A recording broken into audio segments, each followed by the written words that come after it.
Hello and welcome to the year-end edition, where MTV News looks back at 1994. Throughout the next hour, we'll be in London, Dublin and Belfast to celebrate one of the major European events of the year, the ceasefire in Northern Ireland, which has brought an end to 25 years of violent conflict between Catholics and Protestants in that part of the world. Later on in the show, we'll be looking at how life may have changed for the youth of Northern Ireland. But for now, let's start in style with a look back at the musical events of the year. Former pop idols New Kids on the Block return with a new name, a new image, but unfortunately no fans. 70s funk star Rick James is sentenced to 5 years in jail for assaulting 2 women.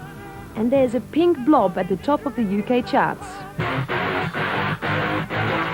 Newcomers Clawfinger claim victory at Sweden's Heavy Metal Zeppelin Awards. Die Ream find top 10 success throughout Europe, and a group of monks release an album. By the end of the year, it will sell over 3 million copies. Mariah Carey's Music Box tops the European album charts and goes on to become the biggest-selling album of 1994. Soul diva Toni Braxton wins Best New Artist at the Grammys. Kurt Cobain is rushed to a Rome hospital after a tranquilizers and alcohol overdose. And take Germany with open hearts on their first European tour. But sadly, Dan Hartman, who wrote the band's #1 hit Relight My Fire, dies after a lengthy illness. Most of the month is concerned with the suicide of Kurt Cobain. Morrissey's new album Vauxhall and I excites fans, critics and even himself. That's the best yet, but you know I said. And reports come in that Jimmy Somerville is dead. But at this time in my life, I'm very kind of like alive and kicking, I'm afraid. In Norway, Varg Vikernes from the band Burzum is convicted of death metal murder. Virgin celebrate their 21st anniversary, and Wu-Tang Clan cancel their first European tour because none of the band have passports.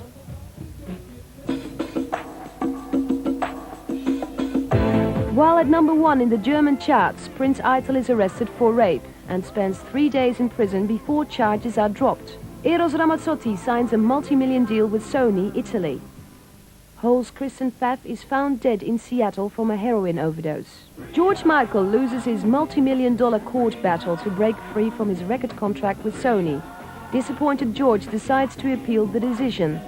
And at the World Cup in America, John Cicada performs a stage-shattering show at the opening ceremony. Michael Jackson secretly marries Lisa Marie Presley in the Dominican Republic. Although originally denying the relationship, the happy couple confirmed reports with a surprise appearance in Budapest next month. Guitarist Bernard Butler leaves Suede, and RuPaul leaves his mascara behind when he appears as a male model.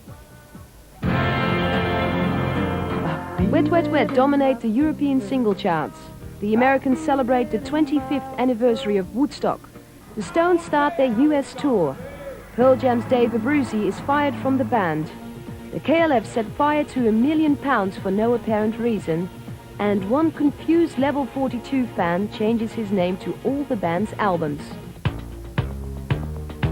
Wet Wet Wet are finally knocked off the top of the British charts after a record-breaking 13 weeks at #1 by Wakefield. After a year-long investigation, child abuse charges are dropped against Michael Jackson. And to celebrate, he gives his new wife a smacker at MTV's VMAs. Pink Floyd donate £1 million to charity, and the next day the seating collapses at their opening London concert. Led Zeppelin's frontman Robert Plant and Jimmy Page reunite. Everyone releases their new albums: Megadeth, Slayer, R.E.M., The Black Crowes, Massive Attack, Jamiroquai, Madonna, Luther Vandross and Naomi Campbell. But while most chart, Naomi's LP reportedly sells only 175 records in its first 2 weeks of release. In the month of the EMAs, Prince's much bootlegged 1988 Black album is finally released, but only for 1 month, and is accompanied by probably the year's worst video. Tickets for the Stones' 1995 Euro Tour go on sale, and after a controversial year of court appearances and convictions, rapper Tupac Shakur is shot 5 times in New York. In his continued legal battle against Sony, George Michael fails to get the Christmas present he wanted when his appeal date is set for February 1996. The Beatles return to the #1 spot with their album Live at the BBC, their first new material in 24 years. And Kermit the Frog celebrates his return to the music scene. 1994 was the year when fame killed and drugs stopped being cool for many rock fans.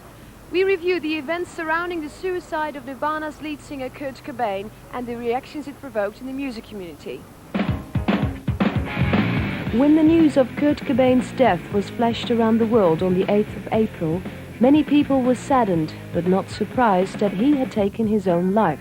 People think that we're whining or crying about success if we're just really trying to tell you that there's some intense pressures and really some things that could be helped. I think Kurt Cobain, blowing his brains out is the saddest thing. Okay, you didn't whine about it, you just did something about it. Are you happy now?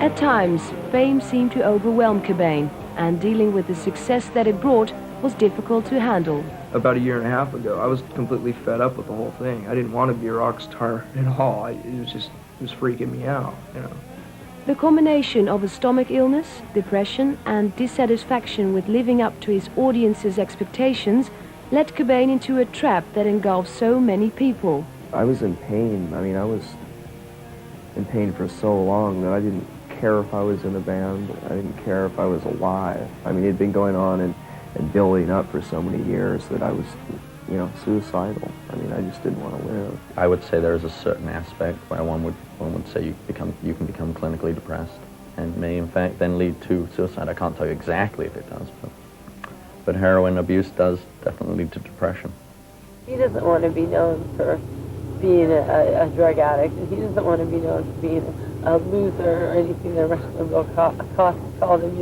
We all know what he gave to us, and those baby boomers are not supposed to understand, That's what people like Rush Limbaugh and Andy Rooney exist for to irritate them. In Europe, sympathy for Cobain was expressed through the media, but in America, his fans displayed their grief in public. He could have gone so much more places with his talent. He had great music, great talent. I'm just very shocked. I'm really upset because I sort of admired him and I really like Nirvana, and I think it's a real shame that he did it.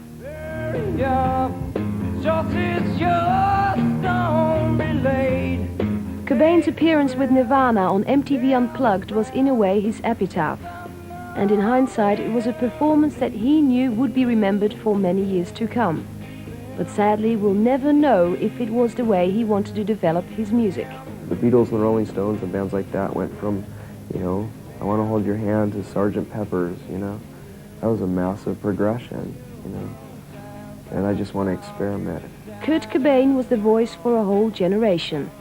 And his loss at the age of 27 has left a gap that will be impossible to fill. Oh no, not me. We never lost control. The face to face of the man who sold the world.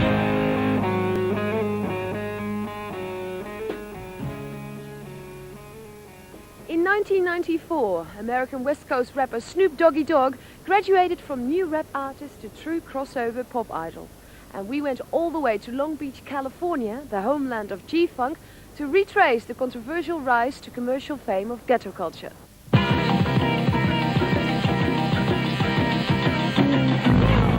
Snoop Doggy, Doggy, whatever his name is. Biatch. 1994, the highlight. Probably finding out my album went 4 million. My debut album went 4 million, never done before, top of the charts. 1994 was the year of the heavy hormonal funk of Long Beach, California. And with the help of West Coast rappers Snoop Doggy Dogg, Dr. Dre, Warren G and Domino, the sounds of LBC went global. I'm new to this. This is my rookie year, you know what I'm saying? This is my first year as a solo artist. I was down with Dre doing work with him, but that's like, you know what I'm saying? That's like junior college. Now I'm in the big leagues now, you know what I'm saying? I'm out there by myself. 1, 2, 3. bring it to the folks. Covering up the glamorized ghetto violence of rap's gangster lyrics with a 70s vibe, Dr. Dre and his record label Death Row originated a sound that changed the whole ambience of contemporary black music. Heavy bass lines, you know, fat drum tracks, and good melody. That's the G-Funk. From swing beat to straight rhymes, the sound of LBC, the G-Funk era, has done more than just ride the commercial wave of old school samples. And in its experimentation with live instruments and recorded samples, brought back to the scene some true musical heroes. George Clinton, of course, Bootsy, the whole Funkadelic Parliament era, everybody that has something to do with that. Black music don't basically get cataloged. You'll hear 10 or 15 years later as nostalgia. Somebody had covered one or two songs, and that's pretty much it. But with the hip-hop and the sampling, we didn't have to put too much emphasis on it because those samples were on the radio daily by different people, and pretty soon, now all the kids, 10, 11, and 12, they know myself and the group. 1994 also witnessed the increasing critical backlash against the West Coast scene, none more so than at the gangster rap hearings held at the beginning of the year in America. It coerces, influences, encourages, and motivates our youth to commit violent behavior. With Dre having been sentenced this year to 8 months in prison for violating probation on a battery conviction, and Snoop still standing trial for murder in '95, these rappers do have as many criminal records as platinum. But are their raps the soundtrack of 90s blaxploitation or gangster tales from gangster history? It's all reality. If I was to speak about it or not, it still would occur. Take me off this world, off the face of this earth tomorrow. The same type of things are going to continue to happen. So what you going to do? You going to fault me for them, or you going to blame the next rapper coming up? Yeah. Welcome back to part 2 of MTV News Year-End Edition, coming to you from Dublin. Of course, the Irish government has been very involved in the negotiations which have brought an end to 25 years of conflict. And here in the South, the public opinion is very much in support of the peace process. Later on in the show, we'll be talking to some young people from Northern Ireland about their hopes for the future. But first, let's have a look at the major live events of this year, from Roskilde in Denmark to Woodstock 94. The festival that grabbed the media's attention this year was Woodstock 94. And 25 years on from the original Summer of Love, one thing still remains the same: the mud.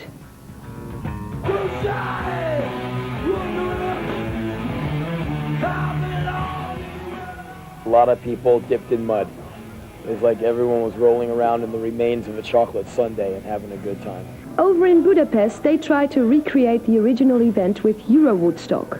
But not everyone was a fan of the idea. I think this is a very pleasant atmosphere. I just think it's a shame that they decided to call this Euro Woodstock, which sounds like maybe some accountant dreamt up the title, rather than someone with a broader understanding of music and society and the issues then and now. It's a pretty corny title. Ireland held its final Failure Festival in County Tipperary, with the event a homecoming gig for the Cranberries.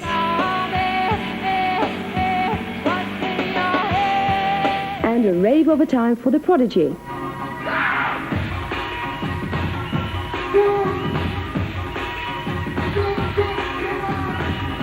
Björk dazzled everyone with a fluorescent dress at Glastonbury. And M People moved them on up.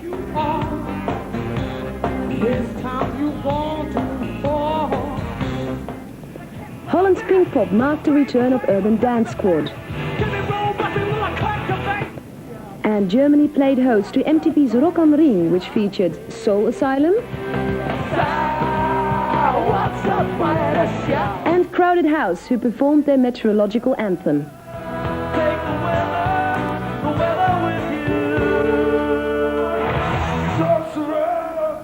Heavy metal is always at its biggest and best during festival season, and Donington Monsters of Rock this year was the place to be. Event shirts only. It's me falling over and getting pissed later on, not an event, no.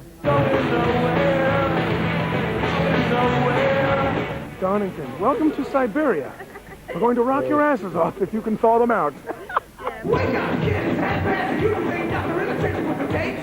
You a brand slammer. But you know, Babe Ruth, you gotta lie to how to relate, or you'll be swinging on a pearl again. But in Roskilde, the sun always shines, and it gave rock fans a chance to top up that tan.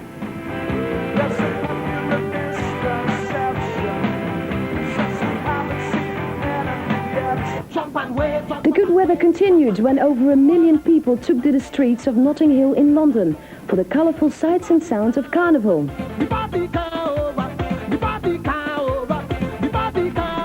And as festival season drew to a close, Courtney Love made a poignant return to the stage after the death of her husband Kurt Cobain and Hole bassist Kristen Pfaff.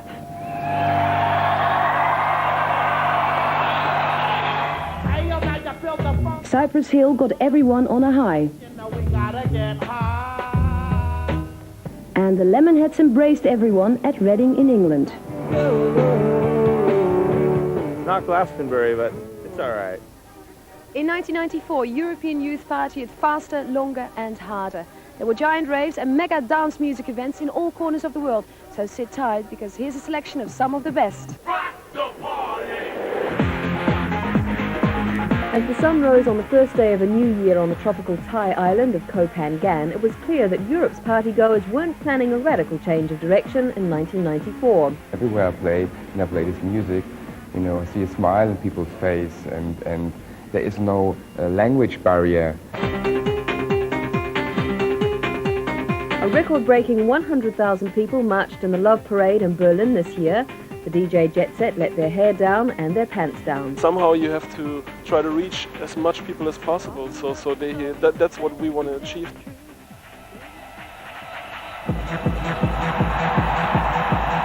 $26,000 people danced at May Day in Dortmund. May Day is about the people that DJ there, about the live acts that play there and the ravers that come there. They're in a way the band and I produce it.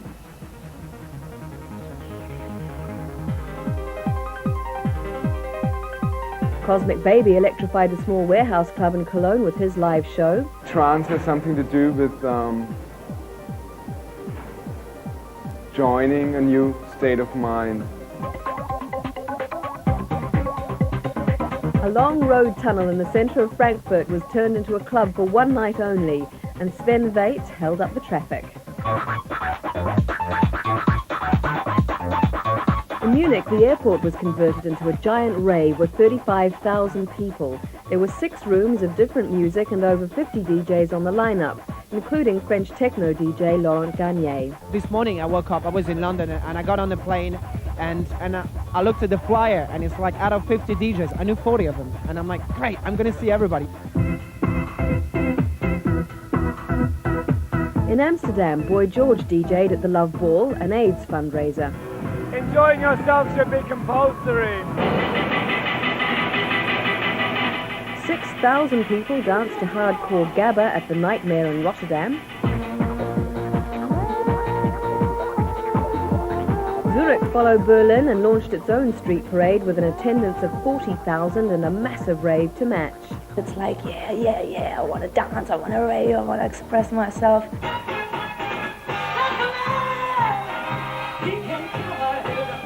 The Italian dance label Convention rocked Rimini for 3 days. You like the? I like the moment. Reel to Reel tore the house down at the Bercy Mega Dance Festival in France. Dance fast, you can dance slow, anywhere you want to go. 3,000 American techno hippies called Zippies raved in Colorado and watched the sun go up over the Rocky Mountains. And 5,000 people raved till dawn at Narnia, held on Indian reservation land in Southern California. When you're on the dance floor and you have 4,000 people suddenly throwing their hands in the air, it is like this transcendent communal experience.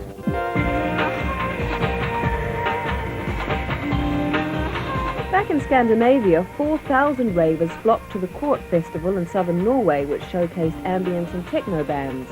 It's like a soundtrack to the life we live in the Western world. I won't say any more than that, really. 1994 saw a whole fresh crop of new names appearing in the European charts. Some good, some bad, and some truly ugly. We asked Damon Albarn, lead singer from Blur, to act as judge and jury and award his personal marks. This is the be happy. You got Among the new artists in 1994, there was a bitterly fought war between the new rock bands and wave after wave of novelty dance pop records. As in the past few years, the American grunge sound thing was very popular in Europe. This is Green Day and Basket Case.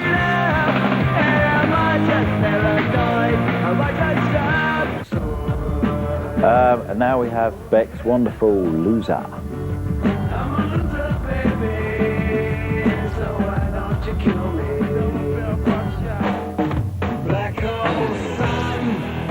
Soundgarden, the godfathers of grunge music, and had a big hit in Europe this year.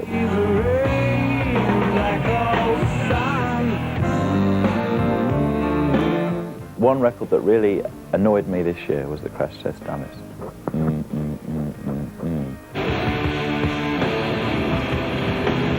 After half a decade of dance-orientated music, European rock has finally made a bit of a comeback.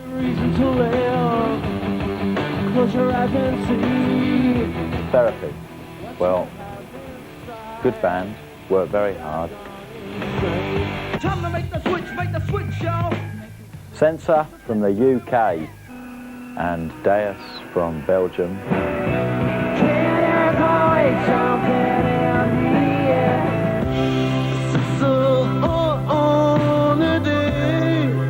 And Zelig und H-Block von Deutschland.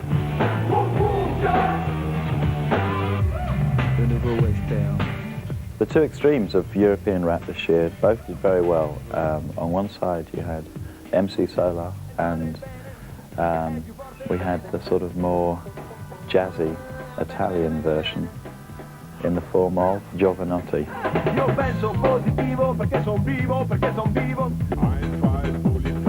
The charts were crammed full of dance records by people with very small names and very small minds, perhaps. They say British pop died, but I never thought that, and it's been a good year, really. Why have I mentioned Elastic? Because it's my girlfriend. I'll get in trouble if I don't. And this year was amassed with one-hit wonders, such as DJ Miko's What's Up. Novelty techno took inspiration from country and western. Reel to Reel brought the underground New York dance scene to Europe with their very, very nice backsides. I really liked Dupe. And a handful of original artists emerged this year. The Cranberries from Ireland, and The Prodigy, one of my favourite bands. The sublime, beautiful Bjork. Finally, there was Blur. Well, we did okay. Welcome back to part 3 of MTV News Year-End Edition, coming to you from London, Dublin and now Belfast. Behind me is City Hall, home of the region's turbulent political debate, and soon we will be asking if life has changed for the youth of Northern Ireland since the ceasefire. But first, let's see how the rest of young Europeans fought for their rights in 1994. Civil liberties were further restricted by European governments in 1994. In reaction, people got organized and took to the street to defend their rights. Unemployment kept on growing in the European community, with the under-25s remaining the worst-off group with an average rate of 21% unemployment, double that of those over 25. The work schemes that governments created to try to provide answers to the situation were received with disapproval by the people it was destined for. Lo único que se consigue con esto es bajar el índice de parados, porque en España hay muchos parados. Solo se hace por esto. In France, the Conservative government put forward a new plan allowing employers to pay workers under 26 a fraction of the legal national minimum wage. The reaction was fast and violent, with street demonstrations in Paris and most of France's major cities. Similarly, in Belgium, Education Minister Lebrun proposed to restructure further education colleges and transform the financing of universities. His proposal was met by repeated street actions. The year brought mixed blessings to Europe's ethnic minorities and anti-racist activists. In Germany, 2 years after the murders and arsons of Rostock, the government finally reinforced its laws against racist and neo-fascists. In France, integration dominated the race agenda. In August, the police carried out massive identity checks on immigrants and French Arabs throughout Paris, allegedly to identify supporters of the Algerian Islamic fundamentalist movement. Racial tensions finally came to a head in the autumn, when Muslim girls were barred from wearing headscarves in state schools because they could be perceived as signs of division of the French national community. Si on dit que c'est un musulman, il est extrémiste. Si il est un arabe, il est voleur. With the European community planning an extra 12,000 kilometers of new roads built by the year 2000, most of the environmental actions concentrated around grassroots community-based protests. Like in England, with the long battle against the M11 motorway link. What we're saying is no to destructive road building, no to the destructive car culture, and yes to public transport, yes to more community-based activity. In July, Norway broke for the second year running the international moratorium on commercial whaling. In August, environmentalists from around Europe met in Madrid to voice protest at the 50-year anniversary of the World Bank. But what really forced young people to the streets of Europe were various attempts by governments to curb their right to party. In Great Britain, the Criminal Justice Bill was passed in November, giving strong extra powers to the police to crack down on raves. The popular response against this measure was tremendous, with street demos becoming parties and sometimes riots all across the country. Well, I'm never going to party again if this happens. Taking away our freedom to party. Great Britain wasn't the only place in Europe where young people fought for their right to party. This is how the Greeks reacted when the police tried to enforce a new 3 a.m. closing time for nightclubs and bars. But that's what 15,000 Austrians did when the police closed several clubs in the heart of Vienna. November 1994 marked the celebration of European musical unity with MTV's first European Music Awards. And what better place to have such a party than at the Brandenburg Gate in the heart of Berlin.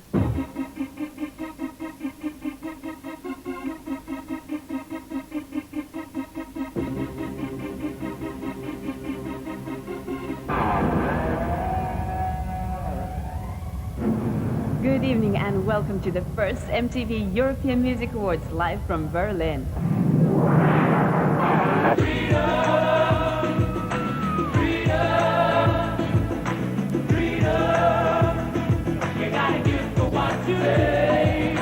Tonight we're going to be presenting the Matthew.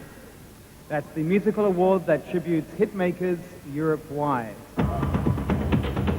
The world is yours, you should take it. Oh, thank you.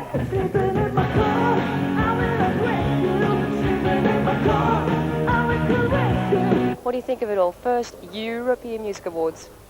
I haven't seen it yet. Please forgive me, no matter what I do.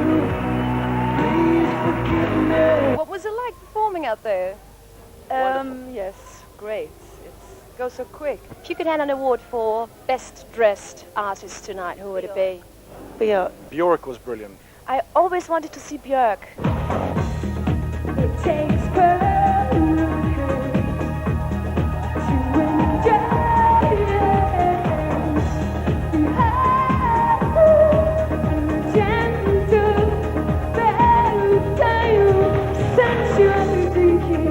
Now Björk had the right idea. I don't know what I was thinking with these shoes. My favorite, Aerosmith. All I want is someone I can't resist. I know all I need to know by the way that I got here. Tonight's winner of the Best New Football Medal Award is Mega Alexi. Congratulations, man, you've won. Mariah Carey. She's got it. Yeah, baby, she's got it. It's nice to go into something like this when I find out it's a popular vote from the public. That's what's excellent about it. Take that.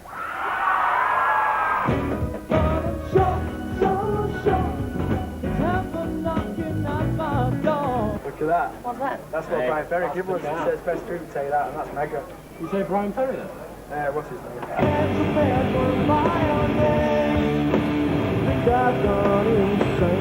Sorry, Brian. I took this. And the winner is Who? The Prodigy.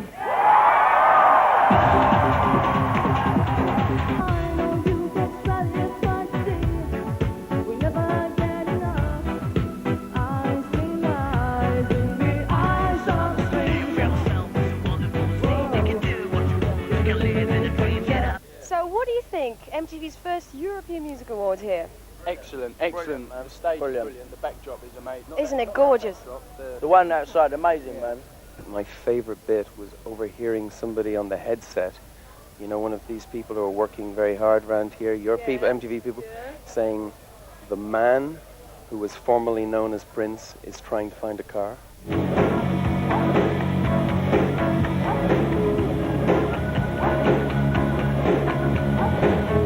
You should all go and enjoy yourselves. Everybody at MTV, put your camera down, come on.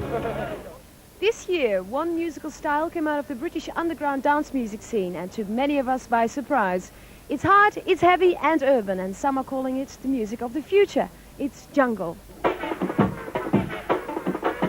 MC Depp. Jungle's flexing. Incredible.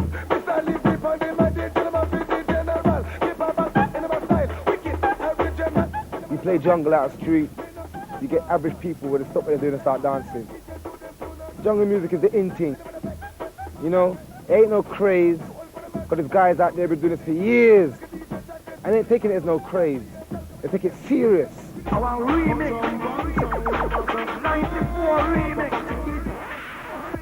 It's an urban thing. Yeah. Once you've got an urban environment, you're going to have jungle. Me a the nutter, original mad nutter. Original mad nutter.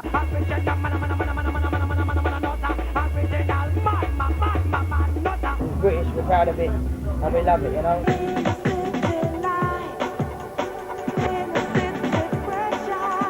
And jungle's the inner city jungle, that's where it's coming from. It doesn't mean jungle's back in Africa or anything else, do you know what I mean? It's the same as the blues in the 60s, you know.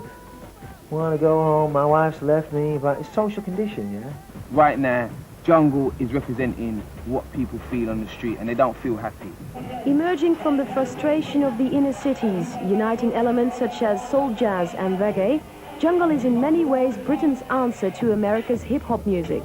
It's a good parallel because jungle music has been born out of the vibes around us.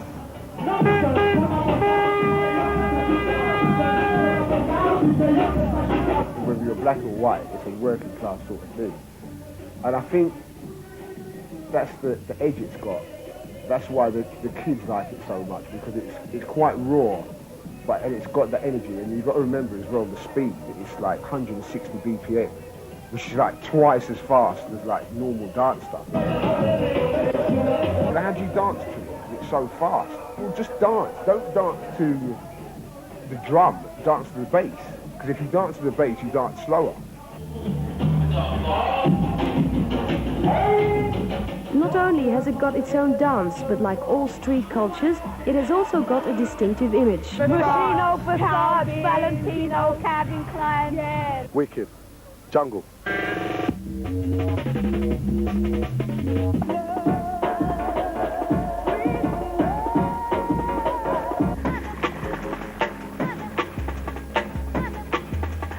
Although 1994 is the year jungle received high media coverage, it is not quite as new as the magazines would like you to believe. Defined by its breakbeats, jungle is a sophisticated cousin of hardcore and rave. 2 years ago, everybody knocked jungle.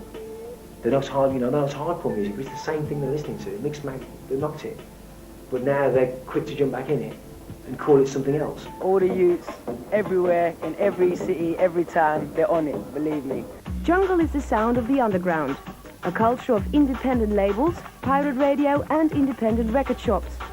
It may originate from Britain, but it seems likely that its sound will be exported to the inner cities of the rest of Europe.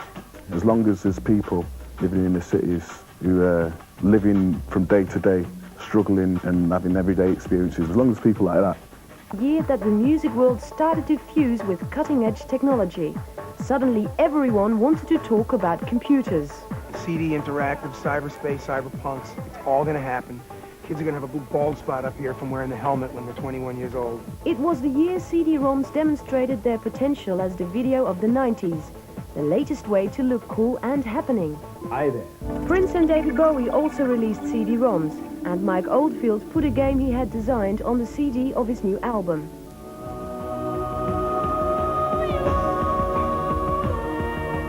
Aerosmith released a CD-ROM where fans can strum along to their favorite song with a virtual guitar.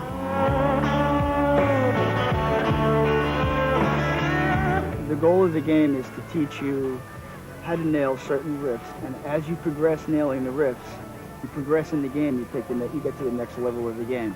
Musicians and their PR companies also discovered the internet, as did everyone else. 4 years ago, this global computer highway had 2 million users. Now it has 30 million worldwide. I think a lot of the people that were looking on the internet are people that are not so much interested in what there is to see as the technology and how what you've got to have to get it. The Stones broadcast their Dallas concert across the internet. Madonna previewed her single on it. Yellow uploaded samples of How How that allowed fans to remix it. Und die Idee, dass jeder sein eigenes How How basteln kann, zu Hause, das finde ich irgendwie lustig, klar. And Aerosmith, keen to disguise their age at all opportunities, were there again, this time communicating with fans. You know, being in a rock and roll band is no longer just, playing. You have to be a little of this, a little of that. But away from the public relations exercises, there is a raw edge to the internet. 1994 saw fans spending hours designing computer fan clubs on their favorite bands. If you know where to go, you can access everything from a Beastie Boys discography to a transcript of Kurt Cobain's suicide note. Although slow and cumbersome, information on the internet can still be written and accessed faster than a magazine. So fans discovered it was a great way to keep up with the latest gossip, news and happening events. The Internet Underground Music Archive gave 350 bands without record contracts the chance to distribute excerpts of their music across the globe. Really will revolutionize the way, the whole foundation of how music is found. And it's not only music the internet could revolutionize. In March, we went to Amsterdam to explore Europe's first digital city. Starting out as an experiment in digital democracy, it has expanded into a computer network that is now visited by more than 3,000 people a day. It has its own shops and cafes where you can chat, but it also allows people to access political archives. If everybody would have networking access and can join discussions, like everybody can watch MTV, then it would have influence on how democracy functions. The network for the LSD of the 90s. And to LSD you mean something that will change the way you think about yourself, your society, and your place in the universe. And that's it. We've reached the end of our year-end edition 1994. So it's goodbye from me, Carolyn Lillipali, here in Belfast, wishing you a fantastic 1995. And let's hope that peace will continue in Northern Ireland. See ya.